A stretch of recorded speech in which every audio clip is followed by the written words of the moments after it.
Now, once you've pinned your insects and you're ready to place them somewhere safe and secure, you probably want to locate something that's called a Cornell drawer. It's probably the pricey end, the high-end way of preserving insects, but this is an example of a Cornell drawer. It's made of wood, it has a glass top. They have a tight seal which prevents insects from accessing the box, and they have label racks on the front so that you can label your insects and you know what's in the drawer. The beauty of the glass is that you can actually hang Cornell drawers and use them as art.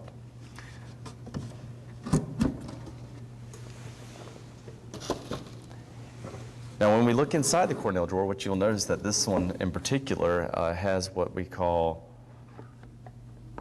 collection boxes, which you see here. And this is where we keep our insects. Now, the purpose for doing this is this lets you organize your insects. These collection boxes come in a variety of different shapes, from these large boxes that you see here, all the way down to the smaller units such as this. They are lined in styrofoam, which allows the insect pin, when you take the insect, you can stick it into the styrofoam and it's placed and it will not fall out. This particular Cornell drawer is not lined in styrofoam. That's what allows us to put these unit trays in here. Now, you can get Cornell drawers that have styrofoam across the bottom, and those particular Cornell drawers, you can place insects across the whole surface of the box.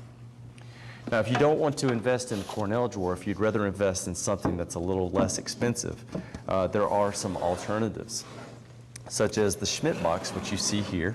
It's made of wood also. It is, the bottom is a cardboard type styrofoam material, which will allow you to take your insects and stick into the bottom. It has the tight seal, which is always good. And something that's nice about the Schmidt box is that it's small. It's easy to place out of the way.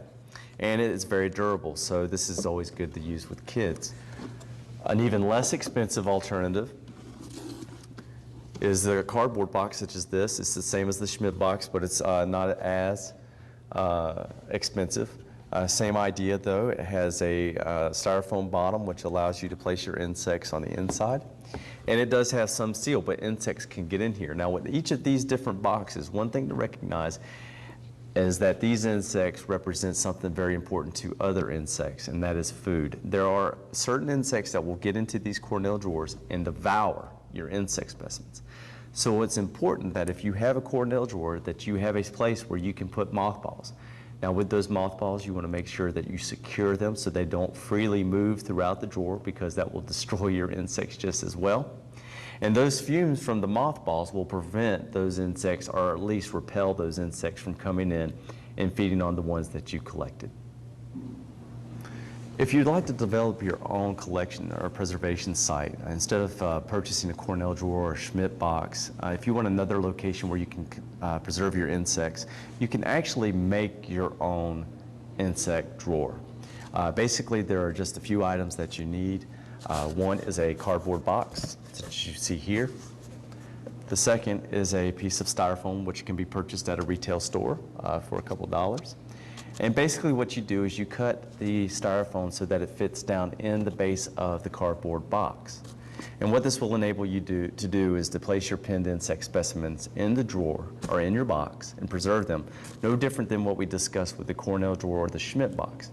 However, keep in mind, it's important, again, to place mothballs in that box or no pest strip in order to prevent other insects from getting in and feeding on your insects. What you have here are two examples of how to preserve your insects. This is a temporary collection procedure, and this is a permanent collection procedure. Let's talk a little bit about the temporary collecting procedure. What do I mean by temporary? Well, the idea is that once you've collected your insects and you've pinned them, that you have to retain them somewhere until the point where you can get the appropriate labeled information on the insect.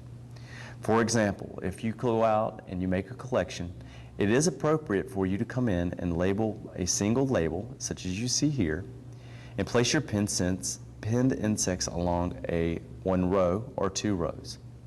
What you notice here is that the lepidopterans, these butterflies, have been angled in so that you can squeeze more insects into the drawer. So once you have your insects in the drawer in this temporary area, and you have time and you can develop the appropriate labels. What you will do is you will eventually develop a single label for each insect, such as you see here, and the information that's important for these labels will be covered in another unit.